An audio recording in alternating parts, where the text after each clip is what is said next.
Eu quero um assunto um pouco mais abrangente. O Dória é apenas um símbolo, um ícone desse fenômeno que eu quero falar aqui, que ele ilustra tão bem, né?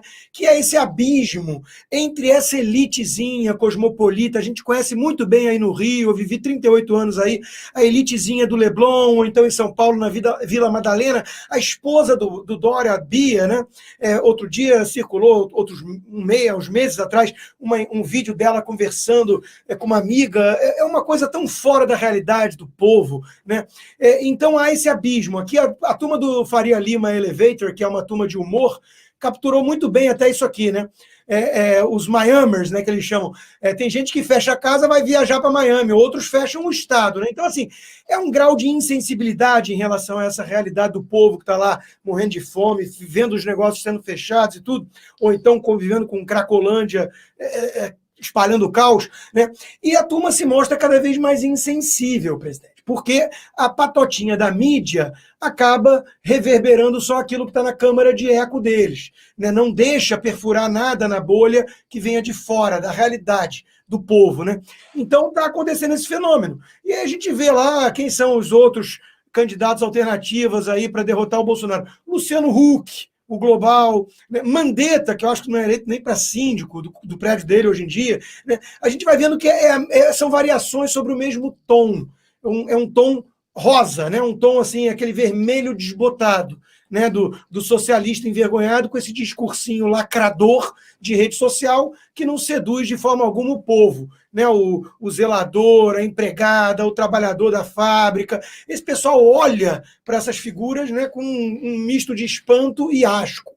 Então, essa é a pergunta. Qual é a saída que o povo tem, né, para conseguir ter representantes mais parecidos a isso? Porque, se depender dessa turminha, eles acham que a representatividade tem que ser aquela política identitária, né? Quantos quilombolas tem aqui, quantos negros, quantos trans, quantos gays. O senhor mencionou ideologia de gênero, olha só o absurdo, olha o escárnio, né?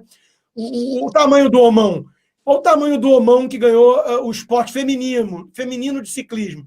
E ainda fala assim, quem está reclamando é perdedora. Bom, com certeza elas perderam, porque eram mulheres, né, disputando com um homão desse, e que tem que ser chamado de mulher porque ele quer. Então nós estamos convivendo com esse fenômeno. Como é que o povo, que faz maioria em termos de números, como é que o povo pode reagir a isso, deputado? Eu vejo que não há mais uma luta.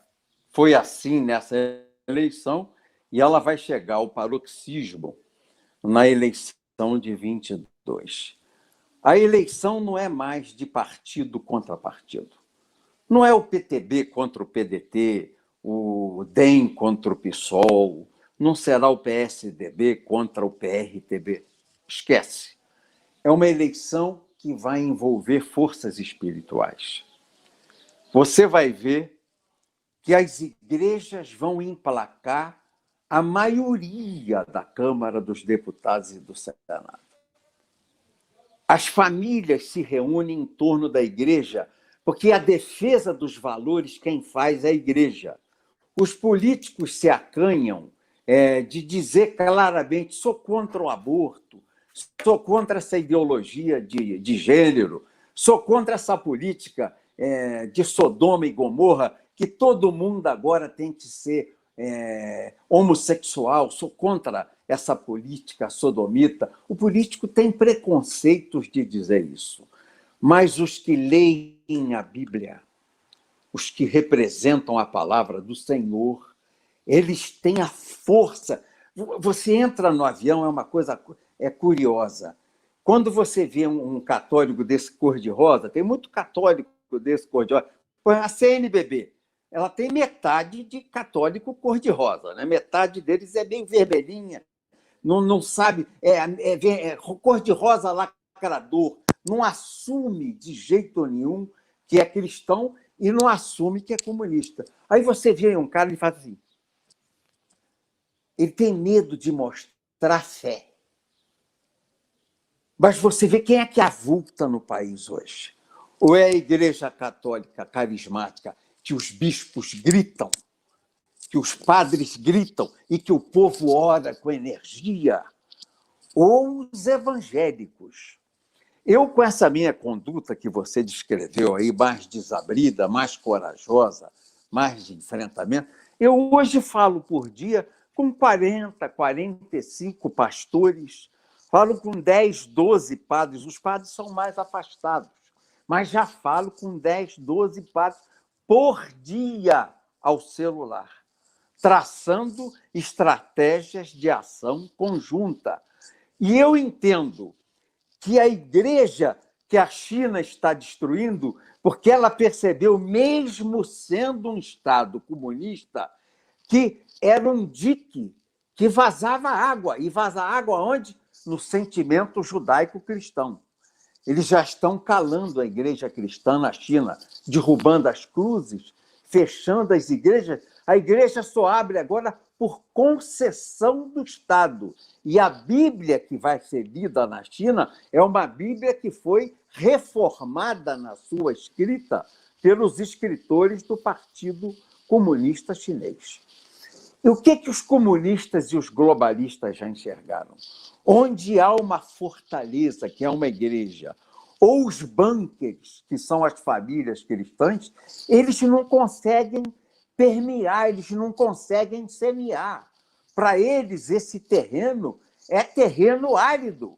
Não adianta pregar comunismo, globalismo, marxismo, gramscismo em terreno judaico-cristão, porque essa semente não vai crescer. Eu estou de total acordo, presidente. Estou de total acordo. Essa sua percepção é recente. Alguns questionam se sua conversão a esse conservadorismo judaico-cristão é algo mais de uns tempos para cá ou já é uma coisa mais estruturada? É antigo. Você vai me ver, eu tenho filmes do passado, ainda em preto e branco, na Câmara dos Deputados, onde eu defendo as mesmas posições de hoje, contra o aborto, a favor da vida desde a concepção até a sua extinção natural, contra a legalização da droga. Tem um discurso que eu falo, você olha em volta de mim assim, tem várias lideranças evangélicas, e eu estou dizendo para o genuíno: vocês amam a abstração jurídica, genuíno, vocês amam o Estado, vocês não amam a família, vocês não amam o indivíduo, vocês não amam a Deus. Isso eu era garoto na Câmara dos Deputados, tinha 30 anos, talvez no meu primeiro mandato, de 6 mandatos de deputado federal que eu tive. Eu sempre fui conservador.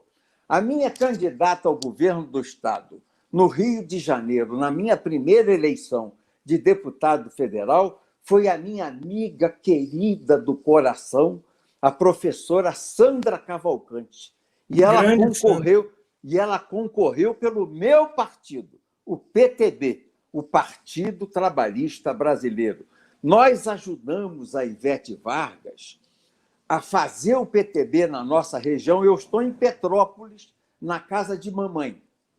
Papai já é falecido. Papai era do PTB na década de 50, na década de 60. Meu avô Ibrahim, lá em Sapucaia, aqui no Vale do Paraíba do Sul, foi do PTB desde a sua criação em 1945, sempre da ala conservadora do PTB. O PTB tinha uma ala mais PCdista, mais PSD, e tinha uma ala mais progressista, com comunistas, com brizolistas. Tanto que nós ajudamos a Ivete Vargas e ao Paiva Muniz, aqui no estado do Rio, a refazer o PTB e ganhar do Brizola a legenda aqui. Ele picou a legenda, jogou fora e fez o PDT, o Socialismo Moreno. E nós continuamos com o PTB de Pasqualini, que dizia estar na primeira frase do programa do PTB. O PTB veio para mostrar que o comunismo e o socialismo não são a única solução para o trabalhador ou para o produtor. Existe uma forma de conciliação entre o capital e o trabalho, e aqui se coloca o trabalhismo. Nós somos conservadores de origem, e eu sempre fui conservador. Eu estou com um discurso mais cristão, eu não era um homem com esse discurso cristão que tem agora, reconheço. Mas a Ana Lúcia, minha mulher, que é um refrigério na minha vida, ela é querida, e ela passou comigo nessa fase de doenças, de dificuldades. Eu fui internado 28 vezes. Eu fiz 5 cirurgias de câncer. Eu tomei quimioterapia, radioterapia, e ela sempre ali do meu lado. O meu hotel era o hospital, de 2012 para cá. E eu reparo que nos discursos anteriores que eu fazia, pouco eu falava em Deus. E ela é evangélica da Assembleia de Deus. Eu sou católico, mas eu vou muito mais à Assembleia de Deus, à Igreja da Assembleia de Deus, porque vou com ela. E foi ela que sempre, de manhã cedo, amor, vamos ler Salmo 7, Salmo 91. Todo dia de manhã, vamos ler, meu amor, Salmo 23, vamos aqui, vamos ler antes de sair de casa, de manhã. Foi ela que me impôs, e me impôs assim, pelo lado do amor, do afeto, a orar no almoço, a orar no jantar, a orar e agradecer no café da manhã. Quer dizer, isso é mais recente, foi uma coisa mais consequência da doença que eu sofri. Porque Sim, eu e sempre... é muito comum, né, a gente passar por certos apertos na vida, o chão se abrir, a gente flertar com a morte e ter isso como um despertar, né, um abrir de olhos aí para aquilo que realmente tem mais valor e importância. O maior amigo que eu tive na minha vida, o maior amigo, chamava-se Edson Bueno, dono da Mil. Eu o conheci dono de um pequeno hospital em Caxias, eu começando na vida pública. Foi o maior amigo que eu tive na minha vida. Não sabia disso, eu conheci ele. Amigo com A maiúsculo, homem com H maiúsculo. Amigo 1000%, 1000%. Amigo sem defeito, que olhava as pessoas e reconhecia nelas os defeitos, mas ele valorizava as virtudes. Ele dizia, nós somos amigos dos defeitos, não somos amigos das virtudes. Se a gente escolher os amigos pelas virtudes, Roberto, não vai ser amigo de ninguém. A gente tem que ver os amigos que compatibilizam os defeitos com os nossos defeitos. Nós não temos perfeição no mundo. E ele foi o maior amigo que eu tive na minha vida. Quando eu operei em 2012 o câncer de pâncreas, ele entrou na minha sala, estávamos eu e a Ana no leito do hospital. Foi na época que se julgava o processo do mensalão e eu assistia lá do hospital todo dia a condenação de todos no mensalão, assistia até a minha, há 7 anos e 2 meses de prisão.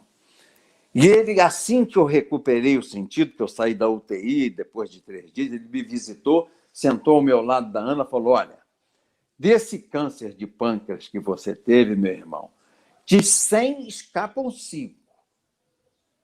E eu acho que, numa projeção muito otimista, você terá 10 anos de vida pela frente. Então, foi um choque na minha cabeça. E tudo isso passou, eu não tenho mais câncer. Ele recidivou 3 vezes. Eu reoperei 3 vezes, sempre de barriga aberta, cirurgia aberta. Mas eu senti que cada vez que eu vinha de uma cirurgia, eu vinha com a alma revigorada, eu vinha mais forte. Quando eu me deitava para anestesia, eu não tinha nenhum medo que eu fosse morrer. Eu digo, eu vou levantar daqui muito mais forte do que deitei. E a Ana ao meu lado me dizendo isso. Eu abri os olhos na CTI, a primeira pessoa que eu via do meu lado, com a Bíblia na mão, era a minha mulher. Eu falei, Deus está me mostrando um novo caminho. E eu vou percorrer esse novo caminho. Eu não me importo mais com o mandato eleitoral. Roberto, você quer ser candidato a alguma coisa? Não. Não tem ambição política. Mas Zero. nem a imunidade parlamentar interessa, não, para proteger um pouco mais dessa metralhadora giratória? Aí eu estou com 67 anos, Rodrigo. Já criei meus 3 filhos. Tenho 6 netos que são a coisa mais linda que Deus me deu. Né? Tenho uma mulher maravilhosa. Já escrevi livro. Já gravei CD. Já plantei mais de 1000 árvores. Agora, meu irmão, É lutar pelo que creio. E, às vezes, o mandato pode cercear a minha ação. Eu quero ter uma ação forte, poderosa, tão forte e poderosa como foi a mensagem que Deus me deu.